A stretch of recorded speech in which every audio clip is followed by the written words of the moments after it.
Hello everyone, I'm Madan Gowri and hello to 6.24 million subscribed MGs. ஓவர்நைட்டில் வந்து 6.23 24க்கு கொண்டு வந்துட்டீங்க. So thank you for all the subscribed எம்ஜிஸ். இன்றைக்கி வீடியோவில் நம்ம யாரை பற்றி பார்க்க போகிறோம் அப்படின்னு பார்த்தீங்கன்னா, ஒரு ரொம்பவே இன்ட்ரெஸ்டிங்கான அண்ட் நம்மள நிறைய பேருக்கு வெகுவாக உண்மை யார் அப்படின்னு தெரியாத ஒரு பர்டிகுலர் பர்சனாலிட்டி. என் டிஎம்மில் ஜென்ரலாக இன்ஸ்டாகிராமில் பார்த்தீங்கன்னா ஒரு பையன் வந்து டெய்லி மெசேஜ் பண்ணிட்டே இருப்பான். ஆனால் கேப்டன் விஜயகாந்தை பற்றி வீடியோ மேக் பண்ணுங்கள், கேப்டன் விஜயகாந்த் பற்றி வீடியோ மேக் பண்ணுங்கன்னு. சம்டைம்ஸ் யூடியூப் கமெண்ட்டில் நீங்கள் பார்த்தீங்கன்னா கூட விஜயகாந்தை பற்றி வீடியோ மேக் பண்ணுங்கன்னு இருந்துக்கிட்டே இருக்கும். எனக்கு வந்து பயங்கரமான டவுட் இருக்கும், எதுக்கு விஜயகாந்தை பற்றி பேசணுங்கிறாங்க, அவர் என்ன ஒரு அரசியல்வாதி, ஒரு ஆக்டர், எதுக்கு இவரை பற்றி பெருசாக பேசணும் அப்படிங்கிற ஒரு தாட் தான் எனக்கு ரொம்ப நாளுக்கு இருந்துச்சு. And I am so sorry about it because நேற்றுக்கு என்ன இருக்குது அப்படின்னு பார்த்தீங்கன்னா, விஜயகாந்துக்கு வந்து டயபெட்டிஸ் பிரச்சனை அதிகமாக இருந்திருக்கு. அதன் காரணத்தினால வந்து அவரோட காலில் இருக்கிற 3 விரல்கள் வந்து வெட்டி எடுக்கப்பட்டிருக்கு, ரிமூவ் பண்ணப்பட்டிருக்கு. டயபெட்டிஸ்னால சில பிளட் சர்க்குலேஷன் ப்ராப்ளம் ஏற்பட்டிருக்கு. அதனால் அவர் காலில் இருக்கிற 3 விரல்கள் வந்து வெட்டி எடுக்கப்பட்டிருக்கு. அந்த நியூஸை வந்து நான் பார்த்த உடனே பதறி போய் யூடியூப்லையோ இல்லை கூகுள்லையோ வந்து என்ன மேட்ரு அப்படின்னு கொஞ்சம் டீட்டெயில்டாக பார்க்க போகிறப்போ நிறைய யூடியூப் சேனல்ஸ் வந்து தப்பான தலைப்புகளை வச்சுக்கிட்டு அவர் இறந்துட்டாருங்கிற மாதிரி கிளிக் பைட்டுக்காக ஏகப்பட்ட கண்டென்ட் போட்டுட்டு இருந்தாங்க. அப்போ ரொம்ப கஷ்டமாக இருந்துச்சு, என்ன இவரை பற்றி இப்படிலாம் போடுறாங்கன்னு. பட் இருந்தாலும் என்ன தான் இதுக்கு மக்கள் ரியாக்ட் பண்ணுறாங்கன்னு பார்க்குறதுக்கு அந்த மாதிரி ரேண்டமாக இருந்த ஒரு பர்டிகுலர் வீடியோவை வந்து கிளிக் பண்ணி ஓப்பன் பண்ணி பார்க்குறப்ப கமெண்ட் செக்ஷனில் ஒருத்தங்க வந்து ரொம்ப ஆதங்கத்தோட ஒரு கமெண்ட் போட்டிருந்தாங்க. எப்படி இருந்த மனுஷன் நீங்கள்லாம் எப்படிலாம் இப்போ பேசிகிட்டு இருக்கீங்க அப்படிங்கிற ஒரு ஆதங்கத்தோட ஒருத்தங்க கமெண்ட் போட்டிருந்தாங்க.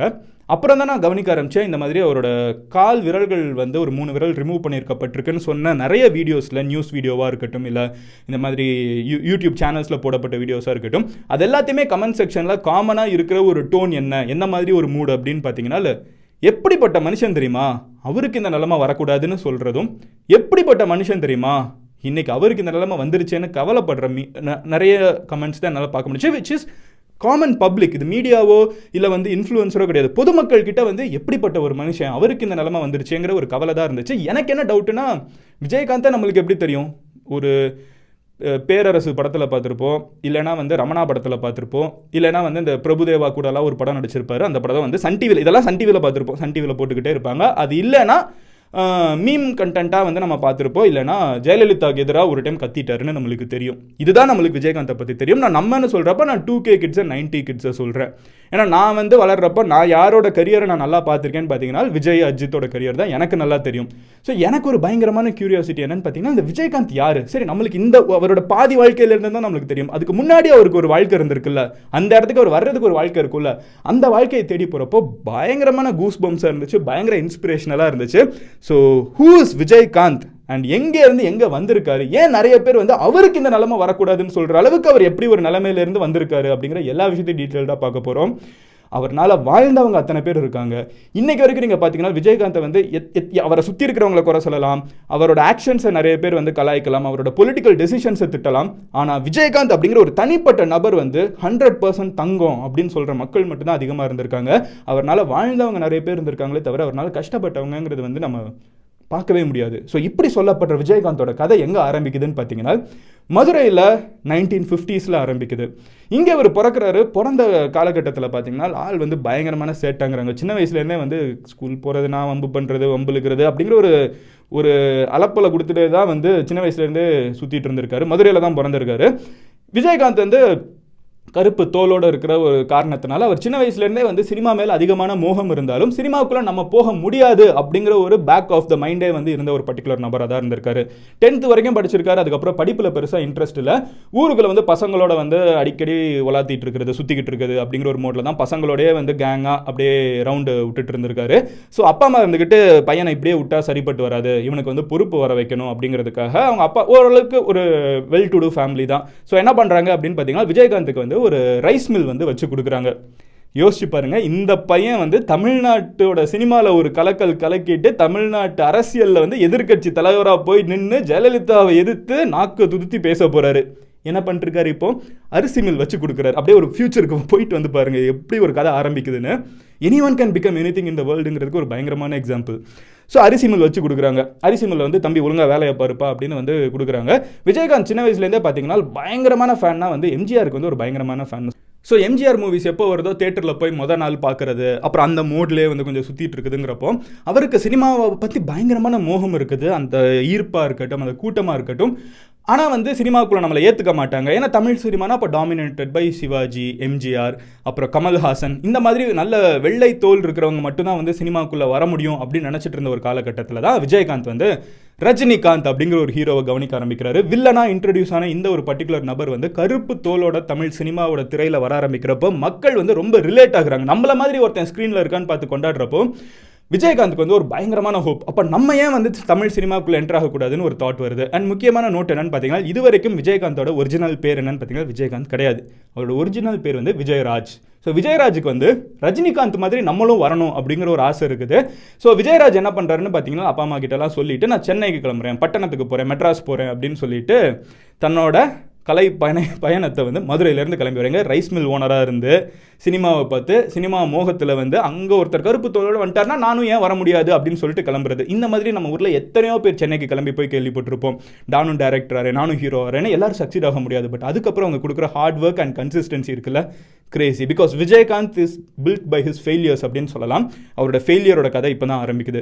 ஸோ விஜயராஜ் அப்படிங்கிறவர் வந்து கிளம்பி மதுரையிலேருந்து சென்னைக்கு போகிறாரு. சென்னை போன இடத்துல வந்து பார்த்தீங்கன்னா பயங்கரமான பட்டணம் மெட்ராஸில் வந்து ஒரு எவ்வளோ பெரிய ஆளாக வேணாலும் மதுரையில் இருந்துக்கோ, பட் சென்னையில் ஒரு ப்ரொடியூசர் ஒன்று வச்சு படம் எடுக்கணும்னா அது கம்ப்ளீட்டாக வேற ஒரு டீலிங். நீங்கள் ஒரு ப்ரொடியூசரை போய் பிடிக்கணும், டேரக்டர் கிட்ட போய் பேசணும், தன்னை இம்ப்ரெஸ் பண்ணணும்னு சொல்லிட்டு ஒரு பெரிய ப்ராசஸ் இருக்குது. அது எல்லாத்தையும் ஃபாலோ பண்ணி ஃபைனலி விஜயராஜுக்கு வந்து சில படங்கள் கிடைக்குது. ஸ்டார்டிங்லேயே ஒரு 1-2 படத்தில் நடிக்க ஆரம்பிக்கிறாரு. அப்போ வந்து விஜயராஜ் அப்படிங்கிற பேரை விட இப்போ ரஜினிகாந்த் எப்படி வந்து பயங்கர ஃபேமஸ் இருக்கும், அந்த காந்தை தூக்கி தாம் பேருக்கு பின்னாடி வச்சுக்க முடியும் அப்படின்னு சொல்லிட்டு விஜயராஜ் வந்து விஜயகாந்தா மாறுறாரு, சினிமாக்குள்ளே இன்ட்ரடியூஸ் ஆகுறாரு. மொதல் படம் ரிலீஸ் ஆகுது, ஃப்ளாப். 2வது படம் ரிலீஸ் ஆகுது, ஃப்ளாப். 3வது படம் எப்படியாவது ஓடிடணும்னு சொல்லிட்டு ரொம்ப ஹார்ட் ஒர்க் பண்ணி நடிக்கிறாரு, ஃப்ளாப். 4வது படம் ரிலீஸ் ஆகுது, ஃப்ளாப். அன்பிலீவபிள்ல. இன்னைக்கெல்லாம் ஒரு ஹீரோ வந்து ஒரு படம் ஃப்ளாப் ஆனாலே நம்ம எந்த கலாய்க்கிறோம்னு யோசிச்சு பாருங்க. 4 படம், 4 படமும் ஃபினான்ஷியலாக எந்த விதத்துலையுமே வந்து எந்த ரெஸ்பான்ஸுமே கிடைக்கல. 5வது படம் வந்து நடிக்கிறாரு, எல்லா எஃபர்ட்டையும் போட்டு நடிக்கணும்னு சொல்லிட்டு ஒரு வித்தியாசமான ரோலில் எஸ்.ஏ. சந்திரசேகர் அப்படின்னு சொல்லப்பட்ட ஒரு டிரெக்டர் கூட வந்து ஒரு படம் நடிக்கிறாரு, சட்டம் ஒரு இருட்டறை அப்படின்னு சொல்லப்படுற படம். எஸ்.ஏ. சந்திரசேகருங்கிற பேர் நீங்கள் நிறைய பேர் கேள்விப்பட்டிருப்பீங்க. வேற யாரும் இல்லைங்க, நம்ம விஜய். இன்னைக்கு அவங்க பர்த்டே இருக்குல்ல, ஸோ விஜய்னா பார்த்துட்டு இருந்தீங்கன்னா ஹாப்பி பர்த்டே. ஸோ அவரோட அப்பா. So SA. சந்திரசேகரோட படத்தில் விஜயகாந்த் நடிக்கிறாரு. படம் black Bastar hit. Tamil cinema gets a new hero Vijayakanth. இந்த விஜயகாந்த் அதுக்கப்புறம் நடிக்கிற எல்லா படங்களும் வந்து பார்த்தீங்கன்னா மேசிவான ஹிட் ஆகுது.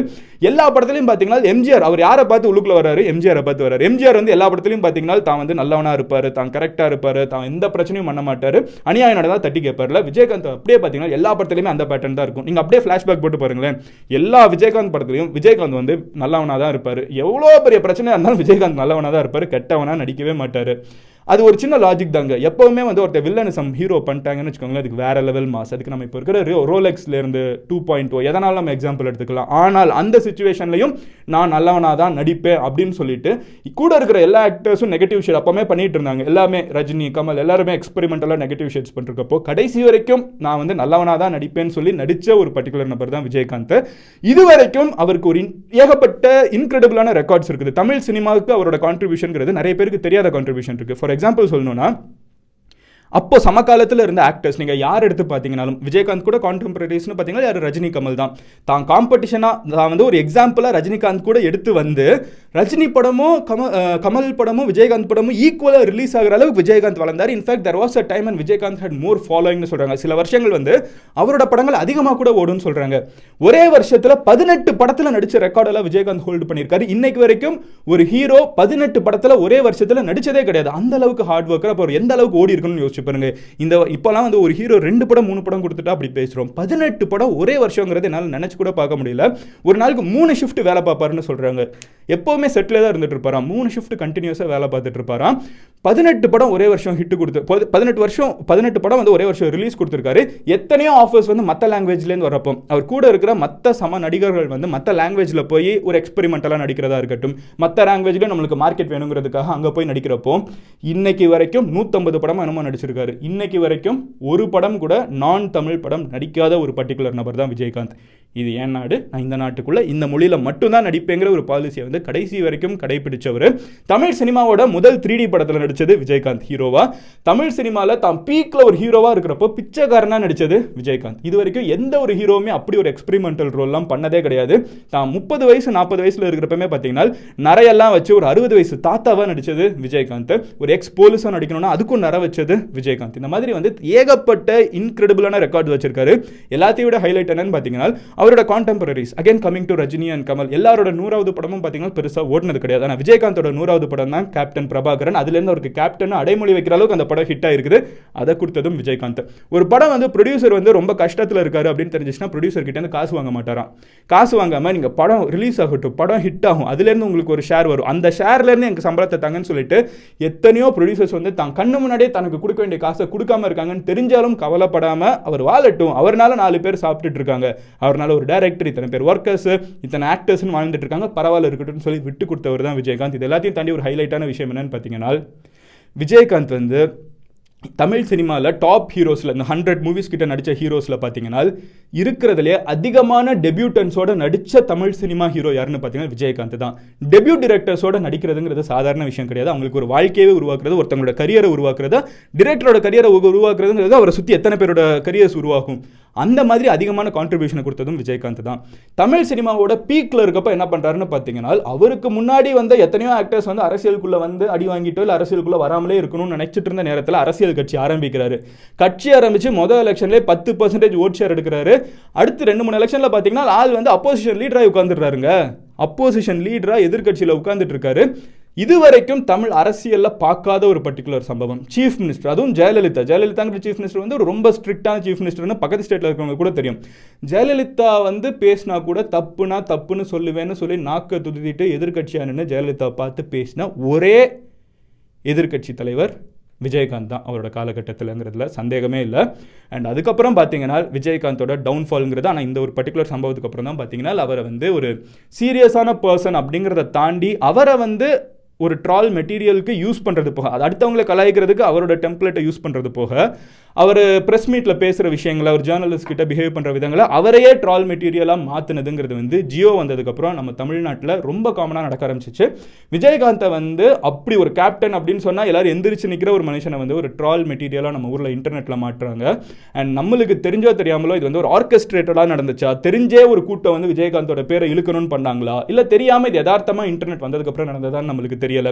ஆனால் விஜயகாந்த் கிட்ட வந்து ஒரு டைம் இதை கேட்டாங்க, என்னங்க உங்களை வந்து இன்டர்நெட்டில் போட்டு இப்படி கலாய்க்கிறாங்க, அவர் ஆட்சியில் இருக்கார் ஓகேவா, ஹி இஸ் ஹோல்டிங் ஆஃபீஸ் ஓகேவா, அப்போ அவர்கிட்ட இப்படி கலாய்க்கிறாங்க, நீங்கள் ஆக்ஷனில் எடுக்க மாட்டீங்களான்னா அவங்களுக்கு வேறு வேலை இல்லை, நம்மளுக்கு வேறு வேலை இருக்குல்ல, வேலையை பார்த்துட்டு போவோம் சின்ன பசங்க அப்படின்னு சொல்லி கடந்து சென்ற நபர் தான் விஜயகாந்த். இப்படி இருக்கிற ஒரு நபருக்கு வந்து யார் வீட்டுக்கு வந்தாலும் சாப்பாடு, யார் வந்தாலும் நல்லா இருக்கணும், அரசியலுக்கு வர்றப்போ நான் யார்கிட்டையும் டொனேஷன் வாங்க மாட்டேன், நான் என் சொந்த பணத்தை தான் செலவு பண்ணுவேன்னு சொல்லி செலவு பண்ண விஜயகாந்துக்கு இப்போ பெருசாக ஃபிசிக்கலாக ஆக்டிவாக இல்லாமல், பெருசாக அரசியலையும் ஆக்டிவாக இல்லாமல், பெருசாக சினிமாலையும் ஆக்டிவாக இல்லாமல் கஷ்டப்படுறாருங்கிறத பார்க்குறப்போ தான் நிறைய பேரோட கமெண்ட்ஸ் வந்து இந்த மனுஷனுக்கு இப்படி நடக்கணுமா அப்படிங்கிற ஒரு ஆதங்கத்தை உருவாக்குது. சில பேரை பார்த்தா கஷ்டப்படுவோம், சில பேரை பார்த்தா சந்தோஷப்படுவோம். பட் நம்மள ஒருத்தனா பார்த்துட்டு நம்ம ரிலேட் பண்ணுறதுங்கிறது வந்து வெகு சிலரோட தான் நடக்கும். அது விஜயகாந்தோட நிறைய பேர் ரிலேட் பண்ணுறாங்கன்னு தெரியறப்போ தான் அவர் ஏன் அரசியலுக்குள்ளே வந்ததுக்கப்புறம் அவரால் 10% ஓட்டு ஒரே எலெக்ஷனில் எடுக்க முடிஞ்சுங்கிறது கூட அர்த்தம் கூட தெரியுது. ஏன்னா நிறைய பேர்னால இது பண்ண முடியாது. அவரால் ஏன் பண்ண முடிஞ்சிருக்குன்னா அவர் உண்மையிலே பை டிஃபால்ட் நல்லவராக தான் இருந்திருக்காரு தான் வாழ்நாள் ஃபுல்லாக.